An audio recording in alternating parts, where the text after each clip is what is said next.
폭풍우가 몰아치는 밤 현관문이 거칠게 열리는 소리가 정적을 깨뜨렸다. 서류 가방을 든 다나카 켄지가 차가운 공기를 몰고 집 안으로 들어섰다.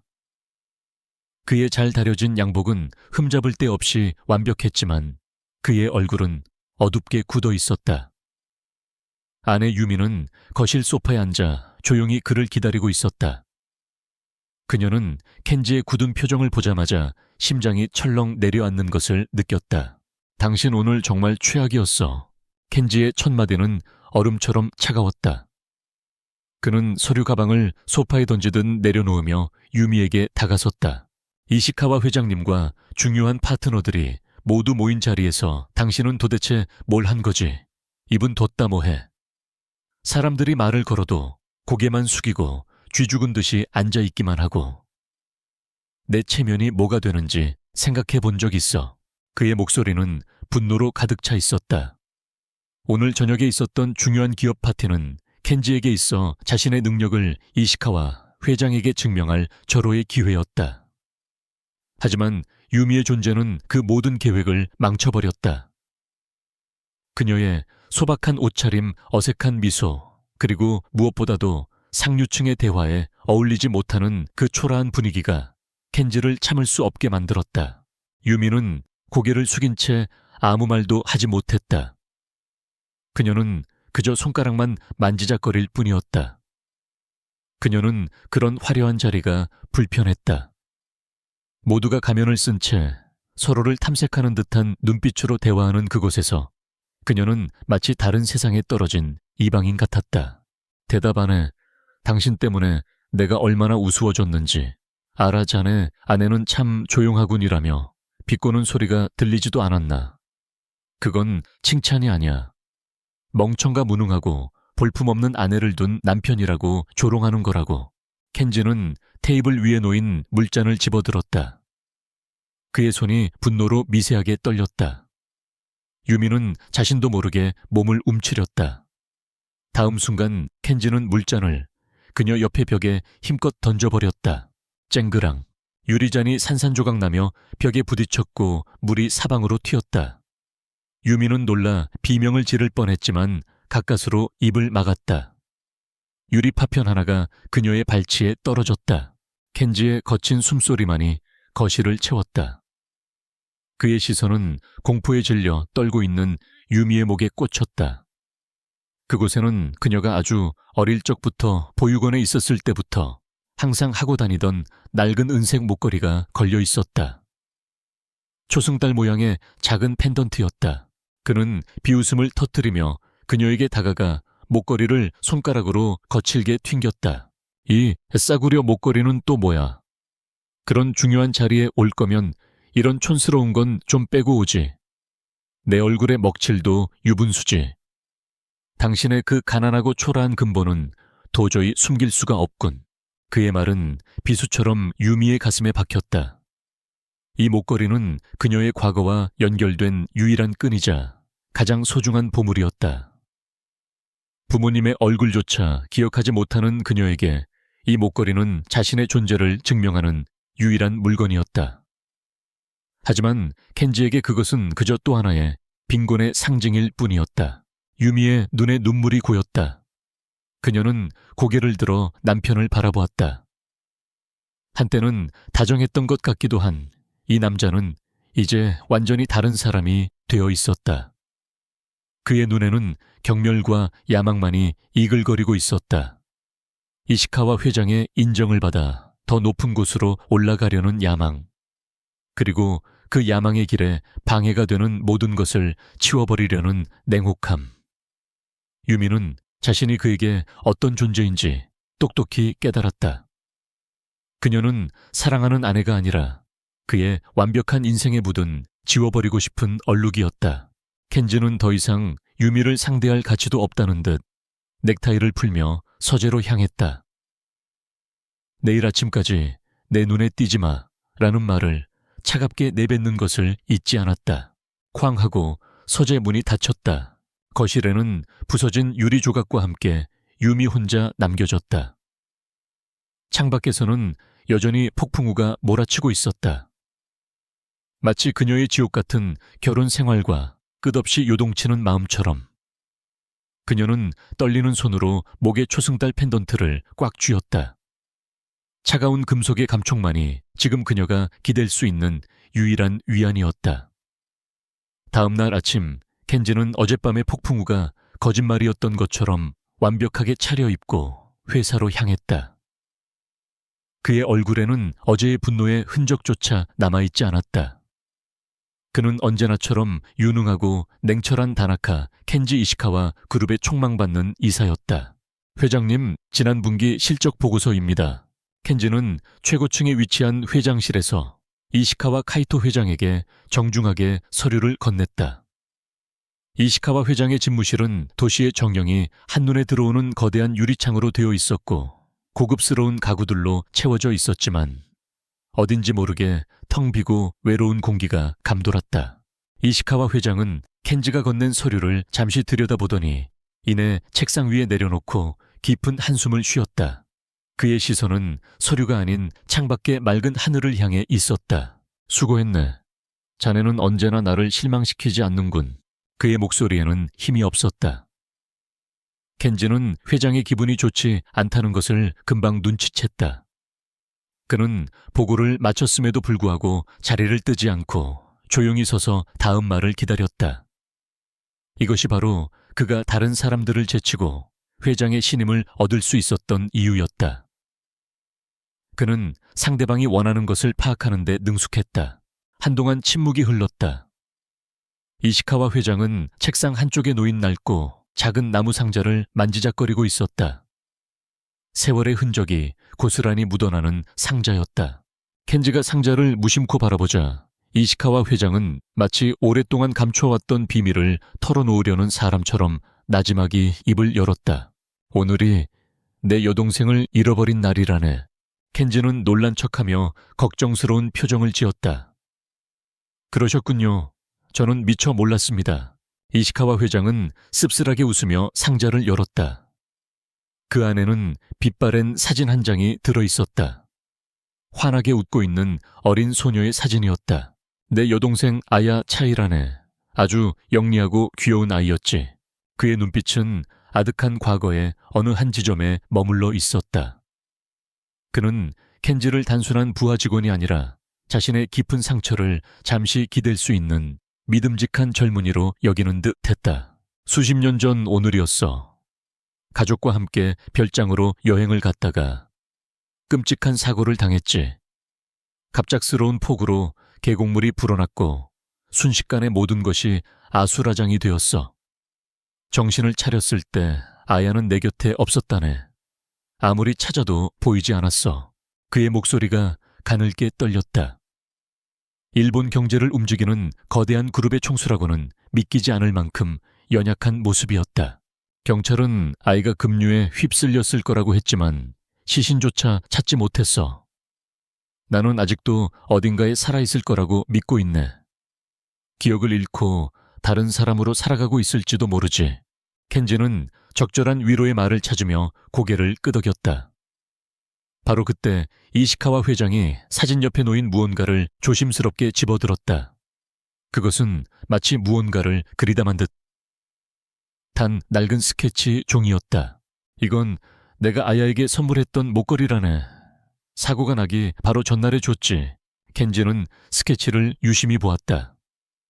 거기에는 작은 초승달 모양의 펜던트가 그려져 있었다. 내가 직접 디자인해서 주문 제작한 거였어. 은으로 만들었고 아주 작았지. 그 아이가 어둠 속에서도 길을 잃지 않기를 바라는 마음으로. 이 초승달이 밤길을 비춰주기를 바라면서 말이야. 펜던트 안쪽에는 그 아이의 이름인 아야 차이라는 한자를 작게 새겨 넣었지. 순간 켄지의 머릿속에 어젯밤 유미의 목에 걸려있던 싸구려 목걸이가 스쳐 지나갔다. 초승달 모양. 그는 미간을 살짝 찌푸렸다. 아주 희미하고 불쾌한 기시감이었다. 세올마. 하지만 그는 곧바로 고개를 저었다. 말도 안 되는 생각이었다. 세상에 초승달 모양 목걸이가 어디 한두 개인가. 게다가 보육원 출신의 초라한 아내와 일본 최고의 재벌가인 이시카와 가문 사이에 어떤 연결고리가 있을 수 있단 말인가. 그는 자신의 터무니없는 상상에 속으로 실소를 터뜨렸다. 그는 다시 완벽한 부하 직원의 얼굴로 돌아와 말했다. 정말 안타까운 일입니다, 회장님. 분명 언젠가 좋은 소식이 있을 겁니다. 이시카와 회장은 고개를 끄덕이며 상자를 닫았다. 그래주면 좋겠군. 오늘은 이만 들어가 보게. 네, 회장님, 편히 쉬십시오. 켄지는 정중하게 인사를 하고 회장실을 나왔다. 복도를 걸어 나오며 그는 방금 전 회장실에서의 대화를 머릿속에서 지워버렸다. 늙은 회장의 감상적인 신세 타령은 그의 동정심을 자극하기는커녕 오히려 회장의 약점을 파고들어 자신의 입지를 더욱 굳힐 기회로 삼아야겠다는 계산적인 생각만 들게 할 뿐이었다. 유미의 목에 걸린 그 낡은 목걸이에 대한 생각은 이미 그의 관심 밖으로 완전히 사라져버린 후였다. 그로부터 며칠이 지난 주말 오후였다. 집안은 숨막힐 듯이 조용했다. 켄지는 서재 정리를 하겠다며 평소에는 잘 들어가지도 않는 창고를 뒤적이고 있었다. 유미는 거실에서 조용히 책을 읽고 있었지만 모든 신경은 켄지의 움직임에 쏠려 있었다. 그날 밤 이후 두 사람 사이의 공기는 더욱 차갑고 날카로워져 있었다. 젠장 잡동사니들 뿐이잖아. 켄지가 짜증 섞인 목소리로 투덜거리며 선반 위쪽을 더듬었다. 그의 손에 무언가 걸렸고 그는 귀찮다는 듯이 그것을 옆으로 밀어냈다. 그 순간 선반 끝에 아슬아슬하게 놓여있던 낡은 나무 상자 하나가 균형을 잃고 바닥으로 떨어졌다. 쿵! 둔탁한 소리와 함께 상자가 열리면서 안에 있던 물건들이 와르르 쏟아져 나왔다. 빛바랜 편지, 몇 통 낡은 동화책, 그리고 자꾸 은색으로 된 무언가가 마룻바닥을 쨍그랑 소리를 내며 굴러갔다. 소리에 놀란 유미가 창고 쪽을 바라보았다. 켄지는 그 자리에 얼어붙은 채 자신의 발치에 멈춰선 작은 물체를 멍하니 내려다보고 있었다. 햇살이 창문을 통해 들어와 마룻바닥의 한 지점을 비추고 있었다. 바로 그곳에 어젯밤 그가 경멸하며 쳐다봤던 초승달 목걸이가 떨어져 있었다. 이시카와 회장의 애달픈 목소리가 그의 귓가에 섬광처럼 되살아났다. 내가 직접 디자인해서 주문 제작한 거였어. 작은 은색 초승달 모양으로. 펜던트 안쪽에는 그 아이의 이름인 아야차이라는 한자를 작게 새겨 넣었지. 켄지는 자신도 모르게 마른 침을 삼켰다. 심장이 불길하게 쿵쾅거리기 시작했다. 그는 천천히 몸을 숙여 떨리는 손으로 목걸이를 집어들었다. 싸구려 은이라고 생각했던 것과는 달리 손안에 든 목걸이는 묵직하고 차가웠다. 그는 펜던트를 돌려 뒷면을 살펴보았다.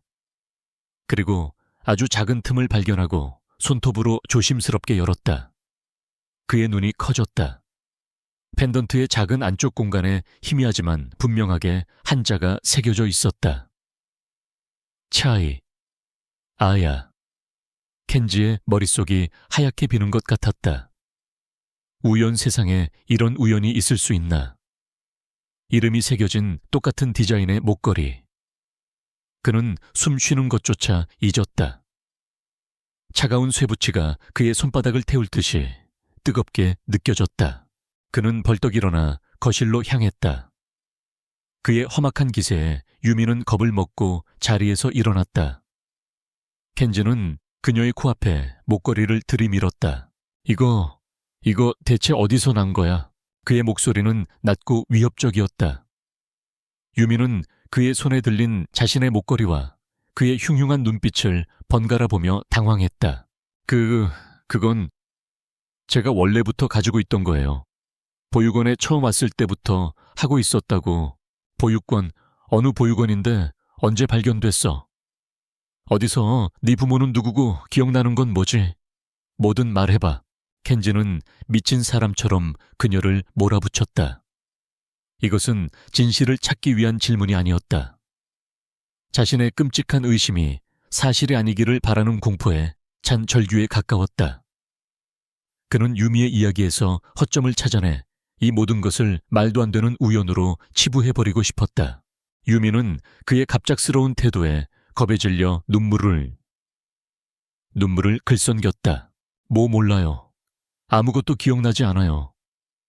원장 수녀님께서 제가 발견되었을 때 이 목걸이 외에는 아무것도 가지고 있지 않았다고 하셨어요. 그래서 제게 무척 소중한 거라고. 소중게. 켄지는 비웃음을 터뜨렸다. 그의 눈에는 공포와 함께 경멸이 다시 떠올랐다. 고작 이런 싸구려가 기억조차 못하는 과거에 매달리는 꼴이라니 정말 한심하군. 내 그 불쌍한 과거가 대체 나한테 무슨 상관인데. 그는 유미를 거칠게 밀치고 서재로 들어가 버렸다.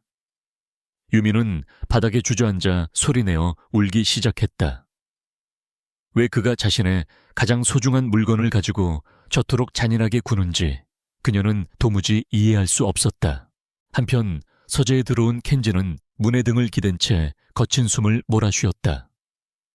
그의 손 안에는 여전히 초승달 목걸이가 쥐어져 있었다. 목걸이에 새겨진 차이라는 글자가 그의 이성을 마비시키는 것 같았다. 의심의 씨앗은 이제 걷잡을 수 없이 자라나 그의 심장을 파고들기 시작했다.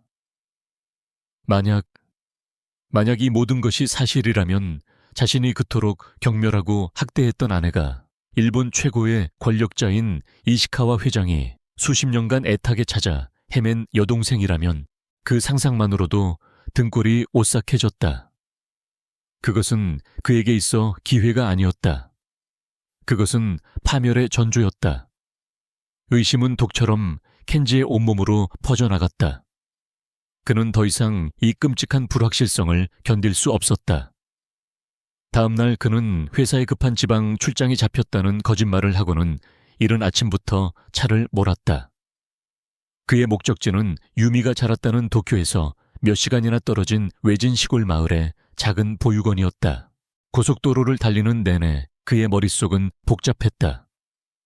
이것이 모두 자신의 망상이기를, 그저 기분 나쁜 우연의 일치이기를 필사적으로 바랐다. 화려한 도시의 풍경이 사라지고 한적한 시골길로 접어들수록 그의 심장은 더욱 세차게 뛰었다. 그는 자신이 원하지 않는 진실을 향해 달려가고 있다는 것을 본능적으로 느끼고 있었다. 마침내 내비게이션이 가리키는 곳에 도착했다.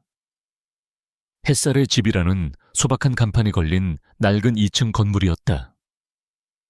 건물은 오래되었지만 깨끗하게 관리되고 있었고 마당에서는 아이들의 해맑은 웃음소리가 들려왔다. 켄지는 자신의 세계와는 너무나도 이질적인 풍경에 잠시 차 안에서 멍하니 앉아 있었다. 그는 심호흡을 한 번 하고 차에서 내렸다. 값비싼 양복을 입은 그의 등장은 순식간에 마당의 모든 시선을 집중시켰다. 잠시 후 인자한 인상의 백발이 성성한 원장 수녀가 건물 안에서 나왔다. 누구를 찾아오셨는지요? 켄지는 준비해온 거짓말을 완벽하게 연기했다. 그는 부드러운 미소를 지으며 자신을 자선사업가라고 소개하고 오래전에 잃어버린 친구의 동생을 찾고 있다고 둘러댔다. 혹시 다나카 유미라는 아이가 이곳 출신이 맞는지 확인하고 싶습니다. 아주 오래전 일입니다만. 원장 수녀는 잠시 기억을 더듬는 듯 타더니 이내 고개를 끄덕였다. 아, 유미, 기억나지요? 아주 착하고 조용한 아이였어요. 하지만 그 아이의 개인 기록을 함부로 보여드릴 수는 없습니다. 켄지는 예상했다는 듯이 지갑에서 두툼한 현금 봉투를 꺼냈다. 물론입니다, 수녀님. 규정을 어겨달라는 것이 아닙니다. 다만 보육원에 작은 기부를 하고 싶을 뿐입니다. 아이들을 위해 좋은 곳에 써주십시오. 원장 수녀의 얼굴에 잠시 갈등의 빛이 스쳤다. 그녀는 켄지의 의도를 모를 리 없었지만 그 돈은 낡은 시설을 보수하고 아이들에게 더 좋은 환경을 만들어줄 수 있는 큰 금액이었다. 오랜 고민 끝에 그녀는 마지못해 고개를 끄덕였다. 그녀는 켄지를 먼지 쌓인 작은 서류 보관실로 안내했다. 그리고는 수많은 서류철 사이에서 다나카 유미라고 적힌 낡고 누렇게 변색된 파일을 꺼내 건넸다.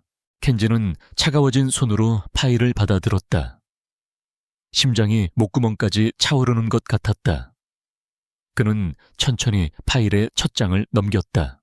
거기에는 그의 모든 희망을 산산조각 내는 내용들이 차갑고 건조한 사실들로 기록되어 있었다.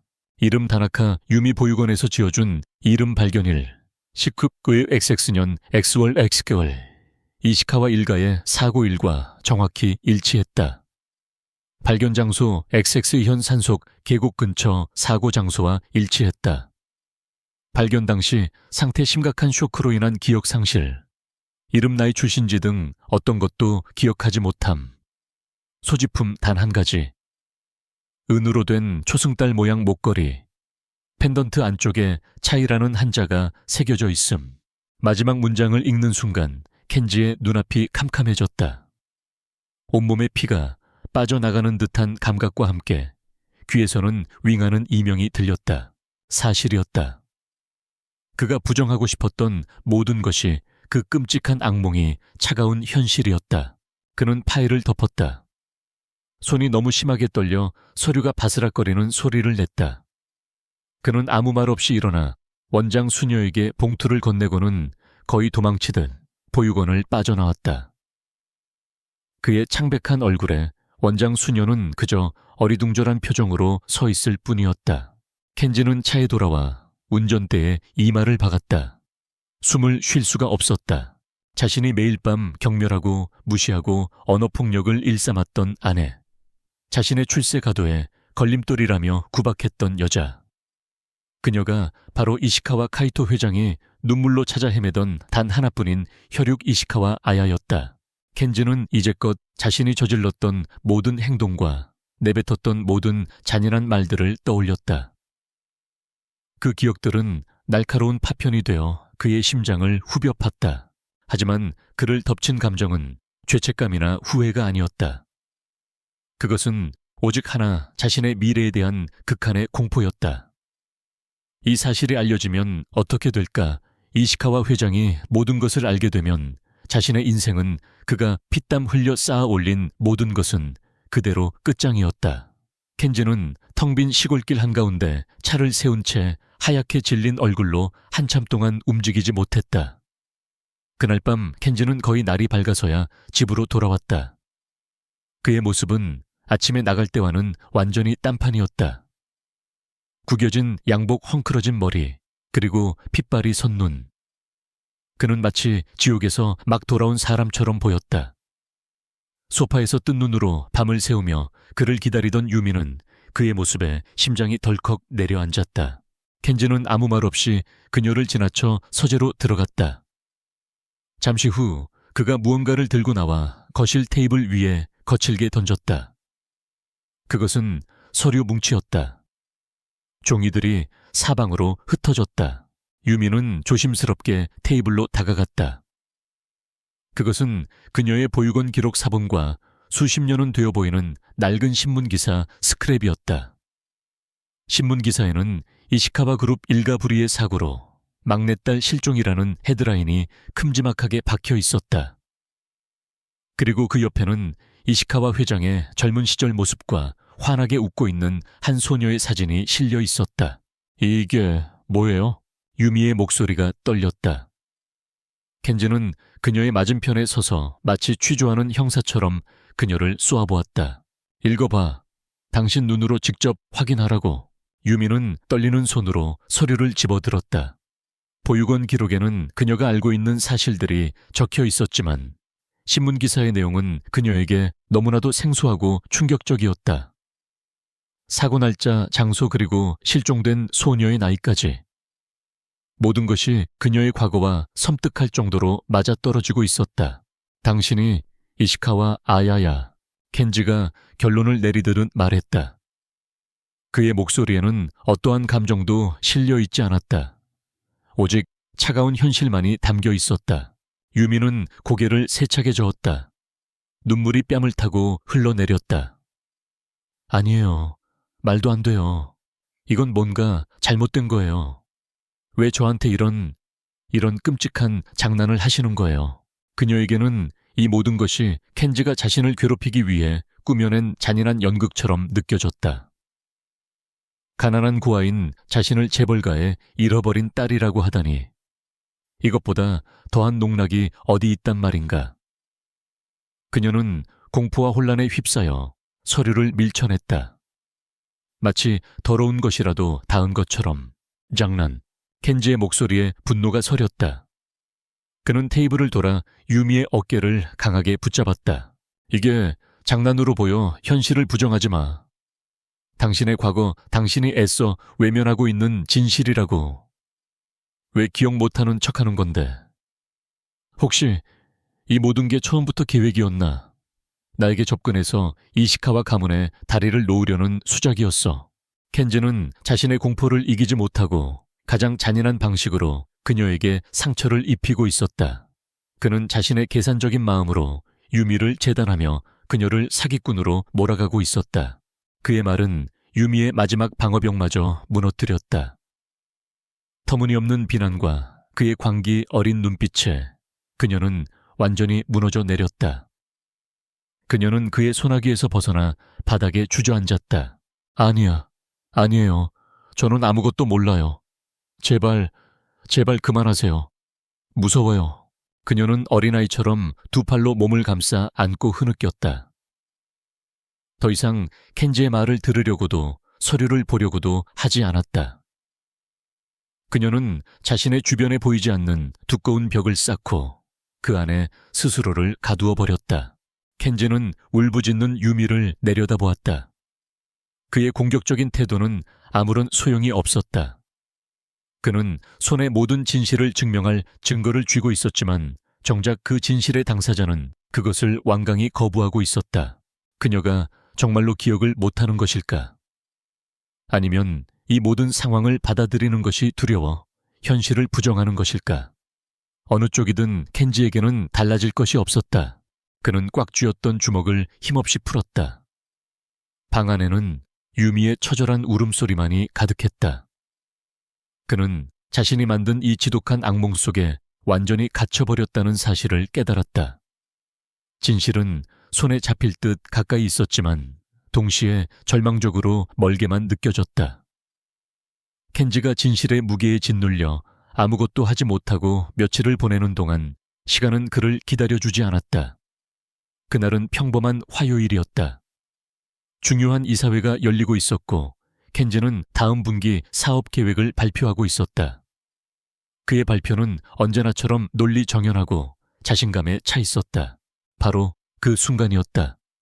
상석에 앉아있던 이시카와 회장이 갑자기 가슴을 부여잡으며 의자에서 쓰러졌다. 회장님, 회의실은 순식간에 아수라장이 되었다. 비명과 고함이 오갔고 긴급 전화벨이 울렸다. 켄지는 눈앞에서 벌어진 상황에 그 자리에 얼어붙었다. 들것에 실려 나가는 이시카와 회장의 창백한 얼굴을 보며 그는 자신을 옥죄어 오던 재앙이 마침내 현실이 되었음을 직감했다. 병원으로 달려간 임원들 사이에서 켄지는 유령처럼 복도를 서성였다. 몇 시간 뒤 수술실 앞에서 초조하게 기다리던 그들 앞에 의사가 나타나 침통한 표정으로 말했다. 만성 신부전이 급격하게 악화되었습니다. 당장 신장 이식을 하지 않으면 생명이 위험합니다. 임원들 사이에서 탄식이 흘러나왔다. 의사는 말을 이었다. 하지만 회장님의 혈액형이 매우 희귀한 종류라 맞는 공여자를 찾기가 하늘의 별 따기입니다. 지금 바로 전국 병원 네트워크를 통해 찾아보고는 있지만 시간이 없습니다. 혹시 직계 가족이나 혈연 관계에 있는 분이 계시다면 가능성이 가장 높습니다. 혈연 관계. 단어가 켄지의 뇌리에 총알처럼 박혔다. 그는 세상에서 유일하게 그 혈연 관계에 있는 사람을 알고 있었다. 바로 자신이 지옥으로 몰아넣고 있는 아내 유미였다. 켄지의 온몸이 차갑게 식었다. 그는 이 상황에서 자신이 해야 할 일을 알고 있었다. 하지만 입이 떨어지지 않았다. 지금 이 자리에서 유미의 존재를 밝히는 순간 모든 것이 끝장이었다. 이시카와 회장의 목숨을 구한 영웅이 되는 것이 아니라 회장의 유일한 혈육을 학대한 파렴치한 인간으로 낙인 찍힐 것이었다. 그가 평생을 바쳐 쌓아온 경력 명성 그 모든 것이 한순간에 잿더미가 될 터였다. 반대로 침묵을 지킨다면, 회장님이 돌아가시면 이 비밀은 영원히 묻힐지도 모른다. 그의 범죄는 완벽하게 은폐될 것이다. 악마의 속삭임이 그의 머릿속을 헤집어 놓았다. 그는 병원 벽에 몸을 기댄 채 눈을 감았다. 회장님의 창백한 얼굴과 유미의 눈물 젖은 얼굴이 번갈아 떠올랐다. 이러지도 저러지도 못하는 상황, 그야말로 생지옥이었다. 결국 이시카와 그룹은 최후의 수단으로 언론에 호소하기로 결정했다. 그날 저녁 모든 방송사의 메인 뉴스 헤드라인은 이시카와 회장의 위독한 상태와 희귀 혈액형 신장 기증자를 찾는다는 긴급 공지로 도배되었다. 그 시각 켄지와 유미의 싸늘한 아파트 안. 유미는 혼자서 조용히 저녁 식사를 준비하고 있었다. 며칠째 켄지는 집에 거의 들어오지 않았고, 들어와도 유령처럼 그녀를 스쳐 지나갈 뿐이었다. 정막을 깨기 위해 켜놓은 텔레비전에서 익숙한 이름이 들려왔다. 이시카와 그룹의 이시카와 카이토 회장이 오늘 오전 긴급 이사회 도중 쓰러져 병원으로 이송되었습니다. 병원 관계자에 따르면 만성 신부전 악화로 위독한 상태이며 희귀 혈액형으로 인해 신장 기증자를 애타게 찾고 있는 것으로 알려졌습니다. 땡그랑. 유미의 손에서 숟가락이 바닥으로 떨어졌다. 그녀는 화면에 나온 이시카와 회장의 사진과 신장 이식, 희귀 혈액형이라는 자막을 멍하니 바라보았다. 켄지가 자신에게 던졌던 서류 뭉치, 그 속에 있던 이시카와 회장의 사진, 그리고 그가 자신을 이시카와 아야라고 불렀던 그 광기 어린 목소리. 모든 것이 뒤죽박죽 엉켜 그녀의 머릿속을 혼란스럽게 만들었다. 그녀는 그들의 관계를 몰랐다. 하지만 왠지 모르게 한 번도 본 적 없는 저 남자의 고통이 자신의 가슴에 아프게 와닿았다. 그것은 단순한 동정심이 아니었다. 마치 보이지 않는 끈으로 연결된 것처럼 설명할 수 없는 깊은 슬픔이 그녀를 덮쳤다. 한편 켄지는 자신의 사무실 창가에 서서 도시의 야경을 내려다보고 있었다. 그의 손에는 휴대폰이 들려 있었지만 그는 어디에도 전화를 걸지 못했다. 뉴스 속보가 계속해서 흘러나오며 그를 압박했다. 시간은 이시카와 회장에게도, 그리고 켄지 자신에게도 똑같이 흘러가고 있었다. 그는 이제 결정을 내려야만 했다. 한 사람의 목숨과 자신의 모든 것을 맞바꿔야 하는 잔인한 선택의 기로에 서 있었다.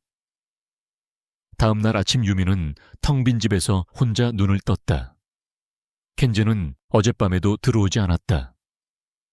집안의 적막함 속에서 어제 저녁 뉴스에서 보았던 이시카와 회장의 얼굴과 기증자를 찾는다는 간절한 호소가 계속해서 그녀의 뇌리를 맴돌았다.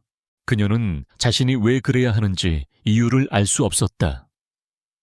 하지만 그녀의 마음속 깊은 곳에서부터 무언가가 그녀를 재촉하고 있었다.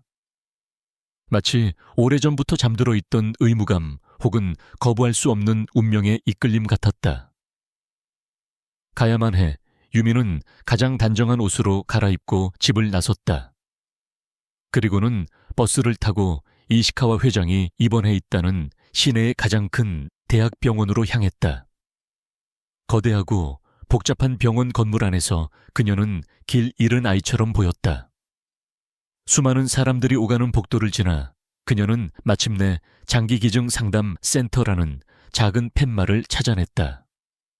떨리는 마음으로 문을 열고 들어서자 친절해 보이는 간호사가 그녀를 맞았다. 어떻게 오셨어요? 저 어제 뉴스 보고 왔는데요. 이시카와 회장님께 신장 기증이 가능한지 검사를 받아보고 싶어서요. 유미의 목소리는 거의 들리지 않을 정도로 작았다. 간호사는 그녀의 용기에 감동하면서도 안타까운 표정을 지었다. 정말 고마운 마음입니다. 하지만 혈연 관계가 아니면 조직 적합성이 일치할 확률이 거의 없어서요. 기적에 가까운 일이랍니다. 알아요. 그래도 그냥 해보고 싶어요. 혹시 모르잖아요. 유미의 조용하지만 단호한 눈빛의 간호사는 더 이상 만류하지 않고 그녀를 안내했다. 유미는 익명의 기증자로 서류를 작성하고 고통스러운 검사 과정을 묵묵히 견뎌냈다. 피를 뽑고 여러 가지 테스트를 받는 동안 그녀는 이상하게도 마음이 평온해지는 것을 느꼈다. 한편 켄지는 지옥 같은 밤을 보낸 뒤였다. 그는 결국 결정을 내렸다. 이시카와 회장을 죽게 내버려 둘 수는 없었다. 설령 자신의 모든 것을 잃게 되더라도 살인자가 될 수는 없었다. 그는 자신의 죄를 고백하고 유미의 존재를 밝히기로 마음먹었다. 그것이 그가 인간으로서 할 수 있는 마지막 속죄였다. 결심을 굳힌 그는 굳은 얼굴로 병원으로 차를 몰았다. 그는 이식센터를 찾아가 책임자로 보이는 의사를 만났다. 이제 모든 것을 털어놓을 시간이었다. 그가 무겁게 입을 열려는 순간이었다. 다나카 이사님, 마침 잘 오셨습니다. 의사가 흥분을 감추지 못하는 얼굴로 그에게 다가왔다. 방금 정말 기적 같은 일이 일어났습니다. 회장님과 조직이 완벽하게 일치하는 익명의 기증자분이 나타나셨습니다. 네. 켄지는 자신의 귀를 의심했다. 그는 잠시 아무 말도 하지 못하고 의사를 멍하니 바라보았다. 믿을 수가 없는 일입니다. 가족이 아니고서야 이렇게까지 조직 적합성이 높을 수가 없는데 정말 하늘이 도왔다고 밖에는 설명할 길이 없습니다. 오늘 오전에 검사를 받으셨는데 방금 최종 결과가 나왔습니다. 당장 내일이라도 수술이 가능합니다. 켄지의 머릿속이 텅 비어버렸다. 익명의 기증자 오늘 오전에 그는 떨리는 목소리로 물었다. 그 기증자분이 어떤 분이신지 여쭤봐도 되겠습니까?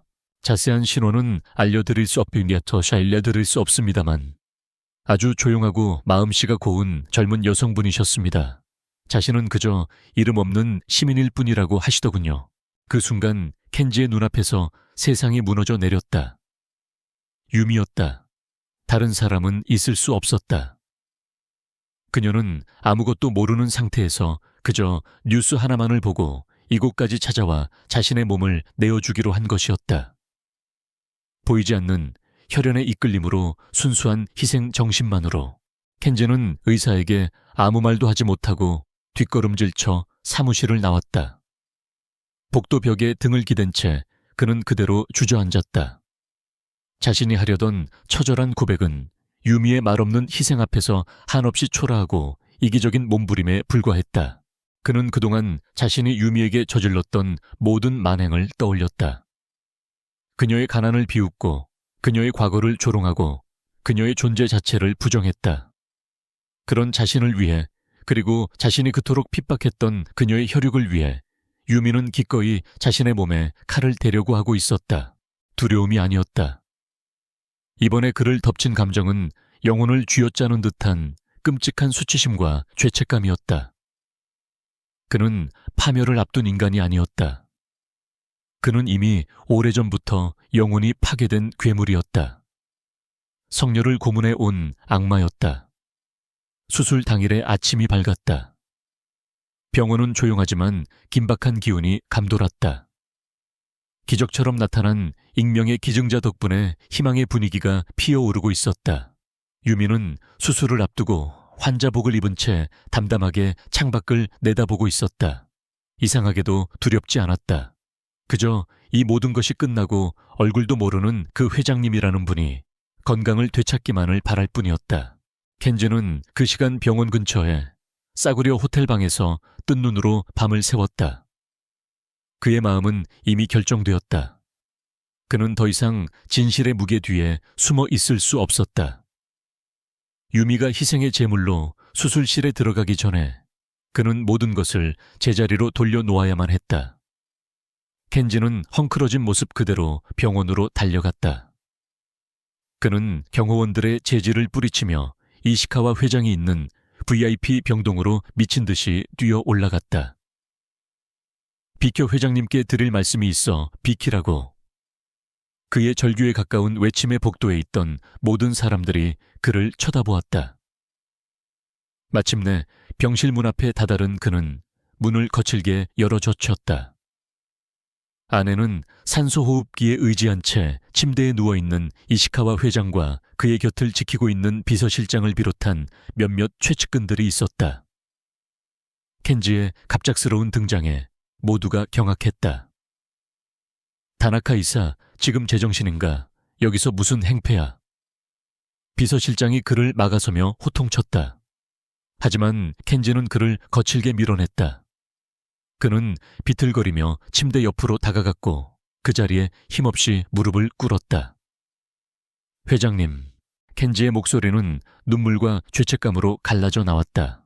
제가 죽을 죄를 지었습니다. 방안이 모든 시선이 그에게 쏠렸다. 켄지는 고개를 숙인 채 모든 것을 쏟아내기 시작했다. 그의 고백은 두서가 없었지만 그 안에 담긴 진실의 무게는 너무나도 무거웠다. 회장님께서 수십 년간 애타게 찾으시던 여동생 이시카와 아야, 켄지는 잠시 숨을 골랐다. 그리고는 고개를 들어 이시카와 회장의 얼굴을 바라보며 남은 말을 내뱉었다. 제 아내 다나카 유미입니다. 순간 병실 안의 공기가 얼어붙었다. 비서실장은 물론 그 자리에 있던 모두가 믿을 수 없다는 표정으로 켄지와 침대에 누워있는 회장을 번갈아 쳐다보았다. 켄지의 고백은 거기서 멈추지 않았다. 저는 그 모든 사실을 알고 있었습니다. 하지만 두려웠습니다. 모든 것을 잃을까봐 두려워서 저는 그 사실을 숨기고 오히려 그녀를 더 경멸하고 학대했습니다. 그녀가 가난한 고아라는 이유로 제가 쌓아 올린 성공에 흠집을 낸다는 이유로 매일같이 모욕하고 상처를 주었습니다. 저는 인간도 아니었습니다. 그의 울음 섞인 목소리가 병실을 가득 메웠다. 그리고 지금 회장님께 신장을 기증하기로 한 그 익명의 기증자, 바로 제 아내 유미입니다. 그녀는 자신이 누구인지도 모른 채 그저 회장님을 구해야 한다는 마음 하나만으로 수술실에 들어가려 하고 있습니다. 저는 그런 그녀의 희생을 받을 자격이 없는 괴물입니다. 회장님, 저를 벌해 주십시오. 모든 벌을 달게 받겠습니다. 고백이 끝나자 병실에는 심장을 멎게 할 듯한 침묵이 흘렀다. 모두가 충격에 빠져 아무 말도 하지 못했다.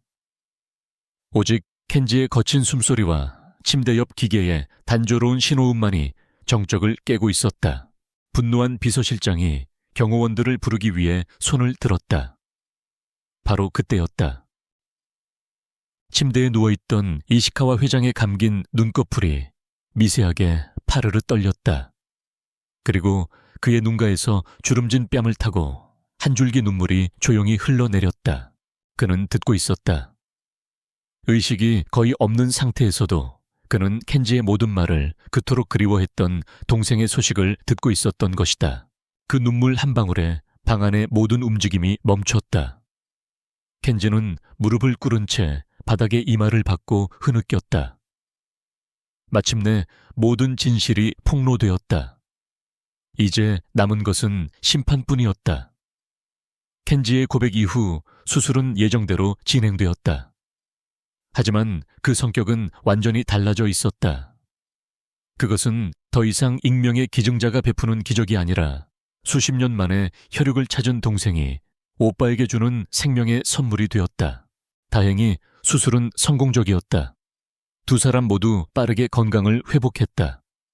뉴스는 이 극적인 스토리를 세기의 재회라며 연일 대서특필했지만 켄지의 죄에 대해서는 이시카와 가문의 철저한 통제하에 한마디도 새어나가지 않았다. 며칠 뒤 이시카와 회장이 마침내 의식을 완전히 회복했다.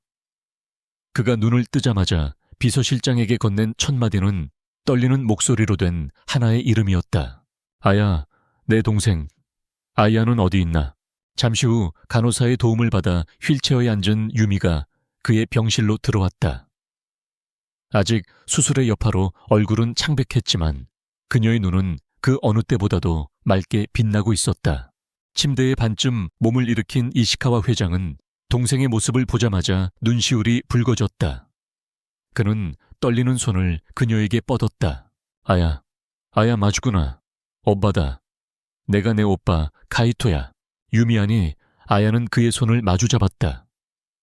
오빠의 따뜻한 온기가 전해지는 순간 그녀의 눈에서 이유를 알 수 없는 눈물이 주르륵 흘러내렸다. 머리는 여전히 혼란스러웠지만 가슴이 먼저 반응하고 있었다. 잃어버렸던 조각을 찾은 듯한 충만함이 그녀의 온몸을 감쌌다. 어릴 때 넌 복숭아를 참 좋아했지. 그리고 저기 내 눈썹 밑에 작은 흉터.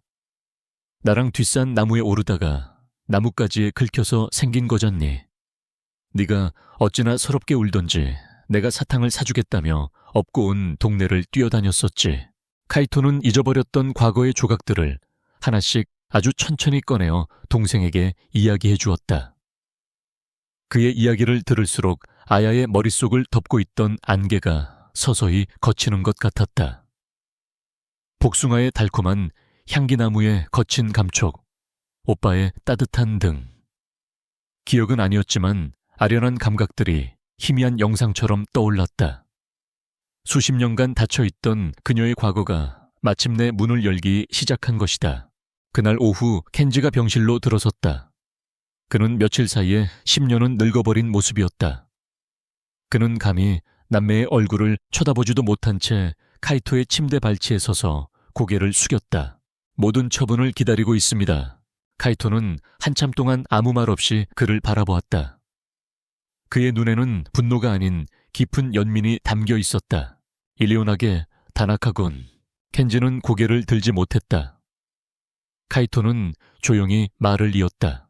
나는 자네를 벌하지 않을 걸세. 자네가 받을 가장 큰 벌은 법의 심판이나 사회적 몰락이 아닐세. 바로 자네 마음속에 영원히 남을 그 죄책감이야. 평생을 그 무게를 짊어지고 살아가야 하는 것. 그것이 자네의 형벌일세. 켄지는 그 예상치 못한 관용에 오히려 더 큰 충격을 받았다. 그리고 용서는 내가 하는 게 아닐세. 카이토는 동생 아야를 바라보았다. 저 아이에게 하게. 자네의 남은 인생 전부를 바쳐서 저 아이에게 용서를 구하게. 그것이 자네가 할 수 있는 유일한 속죄의 길이야. 켄지는 그제야 천천히 고개를 들었다. 그리고 처음으로 아야의 눈을 정면으로 마주했다. 그의 눈에는 절망과 후회, 그리고 신락 같은 애원이 담겨 있었다. 아야는 조용히 그를 바라보았다. 수술과 갑작스럽게 밀려온 감정들로 지쳐 있었지만 그녀의 눈빛은 흔들리지 않았다. 그 눈에는 증오나 경멸은 없었다. 그렇다고 용서가 담겨 있지도 않았다.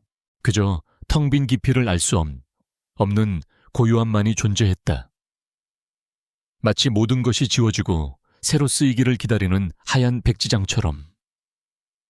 그녀는 자신을 지옥으로 몰아넣었던 남편을 이제 한 명의 상처 입고 망가진 인간으로서 바라보고 있었다. 폭풍우는 지나갔다. 상처투성이의 땅 위로 새벽의 여명이 비치고 있었다.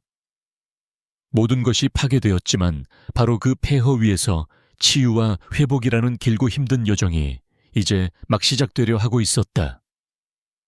그로부터 몇 년의 시간이 흘렀다. 계절이 몇 번이고 바뀌는 동안 사람들의 상처 위에도 새살이 돋아나고 있었다. 이시카와 카이토는 회장직에서 물러나 조용한 은퇴 생활을 즐기고 있었다. 그의 얼굴에서는 과거의 고뇌와 외로움 대신 온화하고 인자한 미소만이 가득했다. 그의 곁에는 항상 동생 아야가 함께했다. 두 사람은 수십 년의 잃어버린 시간을 보상받으려는 듯 매일 함께 산책하고 정원을 가꾸고 소소한 이야기를 나누며 행복을 만끽했다. 아야는 이제 더 이상 과거의 그림자에 갇힌 유미가 아니었다. 그녀는 자신의 이름과 역사를 되찾았고 오빠의 사랑 속에서 상처를 치유하며 부드럽지만 강인한 여성으로 다시 태어났다. 그녀는 오빠와 함께 햇살의 집 보육원에 정기적으로 후원을 하며 자신과 같은 아픔을 가진 아이들을 돌보는 일에 기쁨을 느끼고 있었다. 켄지는 이시카와 그룹을 제 발로 걸어 나왔다. 그는 모든 것을 내려놓았다. 높은 직위, 화려한 인맥, 막대한 부. 그 모든 것이 자신을 얼마나 공허한 괴물로 만들었는지 깨달았기 때문이었다. 그는 이제 한 작은 사회복지재단에서 평범한 직원으로 일하고 있었다. 월급은 예전과 비교할 수 없을 정도로 적었지만 그의 얼굴은 그 어느 때보다도 평온하고 충실해 보였다. 그와 아야는 예전에 살던 차갑고 넓은 아파트를 떠나 햇살이 잘 드는 작은 집으로 이사했다. 집안 곳곳에는 아야가 가꾼 작은 화분들이 놓여 있었다. 어느 주말 저녁 켄지는 주방에서 저녁 식사를 준비하고 있었다. 서툴지만 정성스러운 그의 칼질 소리가 경쾌하게 울렸다. 아야는 식탁에 앉아 그가 사온 꽃을 화병에 꽂고 있었다. 오늘 재단 아이들이 당신이 선물해준 축구공을 받고 얼마나 좋아했는지 몰라요. 아야가 부드러운 미소와 함께 말했다. 그래, 다행이네. 다음엔 여자아이들을 위한 인형도 좀 사가야겠어.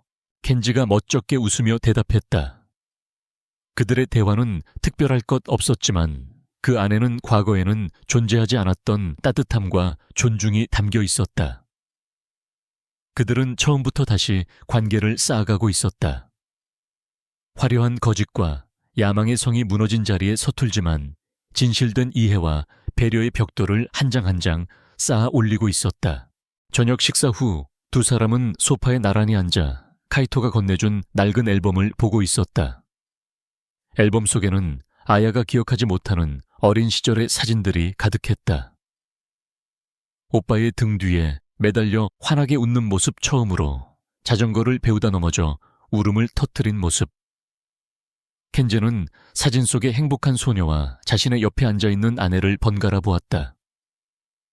그는 자신이 그녀에게서 이 행복한 시간들을 얼마나 오랫동안 빼앗아 왔는지 다시 한번 깨달았다. 그는 조용히 일어나 담요를 가져와 아야의 어깨에 덮어주었다. 아야는 아무 말 없이 그를 올려다보았다. 그리고는 작게 고개를 끄덕였다. 그것으로 충분했다. 밤이 깊어지고 두 사람은 베란다로 나가 밤하늘을 올려다보았다. 하늘에는 아름다운 초승달이 떠 있었다. 아야의 목에는 여전히 그 초승달 목걸이가 걸려 있었다. 한때는 그녀의 아픈 과거를 상징하는 유일한 물건이었지만 이제는 그녀를 지켜준 수호의 증표이자 오빠와의 연결고리이며 새로운 시작을 의미하는 희망의 상징이 되어 있었다. 켄지는 조심스럽게 아야의 손을 잡았다. 아야는 움찔하지 않았다. 잠시 후 그녀는 그의 손을 부드럽게 마주 잡아주었다. 그 작은 온기는 수만 마디의 말보다 더 큰 용서와 희망을 담고 있었다. 두 사람은 말없이 함께 떠오른 달을 오랫동안 바라보았다. 새로 쓰일 그들의 미래처럼 달빛은 고요하고 평화롭게 세상을 비추고 있었다.